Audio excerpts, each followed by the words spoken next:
Hey guys, I'm Pixel Dan, and this is a review of the Nickelodeon Teenage Mutant Ninja Turtles Bebop. Yeah man, Bebop and Rocksteady are going to show up in the new Nick Turtles cartoon series. So for those of you out there who are from my generation, you very well recognize the names of Bebop and Rocksteady as being the two mutated henchmen of the evil Shredder straight out of the old cartoon series. And these two guys, while very popular and well known, have never appeared in another version of TMNT ever since that original cartoon. That is until now. So let's check out this brand new figure of Bebop. As you can see, he comes in that standard Nick Turtles blister card packaging that fully showcases the action figure within. And when you flip that around to the backside, we get a new bio along with an image of how Bebop is going to appear in the new cartoon series. You can see he's got a little bit of a new look to him. Also, that bio, it's a little bit of a spoiler since we haven't actually seen this guy in the show yet. And then if you look down below that, we get a glimpse at some of the existing TMNT action figures, as well as some new ones that are on their way out. Check it out, Baxter Stockman as a fly. Alright, so let's go ahead and take a look at Bebop outside of the packaging. So right away, straight from that image that we saw on the back of the packaging and the action figure, you'll notice that he does have a bit of a new look here, but there are some likenesses to him that are very similar to what we saw with the original Bebop.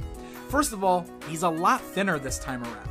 Although looking at the action figure, he's really not all that thin, but the legs are a lot skinnier. A lot of us probably remember Bebop being a little heftier, maybe even a little tubbier. He definitely had a gut in the old cartoon series. So he's a little more slimmed down now, but still has that very cool, very distinct warthog look with the purple mohawk right there on top of his head, and even has the little unique kind of visor across his eyes. That is very similar to the glasses he used to wear in the old series. And I will say overall that I really enjoy the sculpt of this guy, especially the warthog head. I feel like there's a lot of really great detail worked in there, and I do love the purple mohawk there and even the little pink visor going across his eyes. All of that is a really nice touch. If you look down below that, he does have quite a bit of a different outfit from what we used to see in the original series. He's now wearing sort of this black leather jacket thing, and it's just open, so his bare chest is showing like a manly warthog underneath there. And he's got the same kind of black pants on as well. Now, one of the things you're going to notice is this is where he's lacking a lot of paint deco, unfortunately. And this is unfortunately something we've seen on a lot of the TMNT action figures from Playmates Toys. A lot of times we don't get a lot of the paint deco that we probably should. Looking at that picture of Bebop on the back of the package, he's got a lot of pink lines that kind of run all throughout his outfit and everything. And while you do see those pink lines painted in on his chest there and on the hands, it's completely lacking from the arms and the legs of his outfit. You'll notice that the sculpt of the lines is there. You can see it running down the legs and everything. It's just all completely unpainted.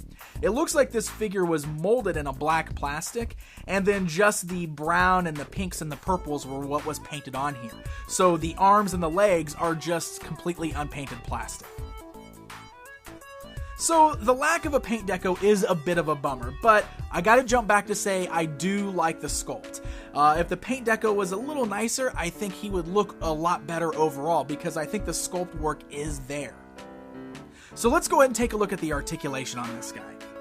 The head's able to move both left and right. We got those nice ball-like hinge joints at the shoulders so the arms can go outwards, move forwards and backwards there. However, there is no other articulation in the rest of the arms, so there's nothing at the wrists, nothing at the elbows. He does swivel at the waist, and then, a nice surprise, he's got quite a bit of articulation in the legs, with those same type of hinge joints at the thighs, allowing the legs to go outwards, forwards, and backwards, as well as swivel, and he even has knee bends, which is something we don't see a lot on the TMNT action figures.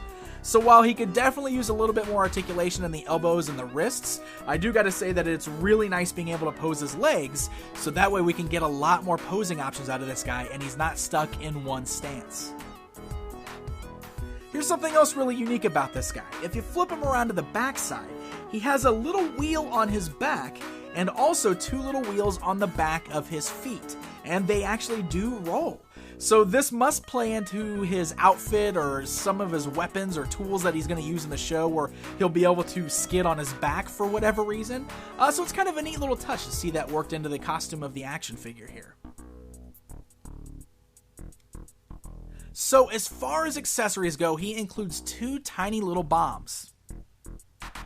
One is called the Flash Bomb, and one is called the Sticky Bomb.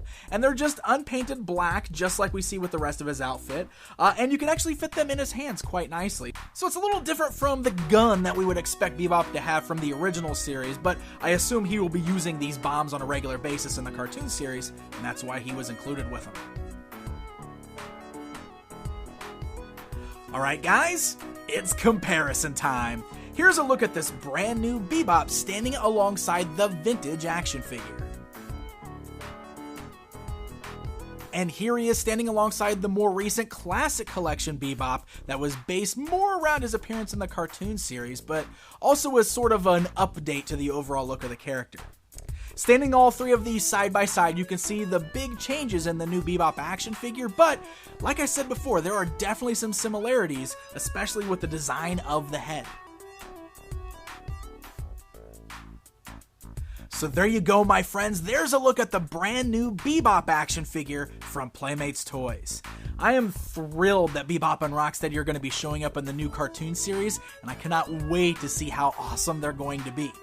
And overall, I do like this action figure.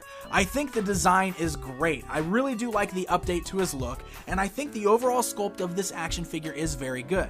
I have similar complaints about the articulation, but that has become expected with this particular line of toys. The only thing I really wish was improved here was the paint deco. I feel like the black is really missing a lot by not having those pink lines painted in. It really could have broken up all that black and made this guy look even better.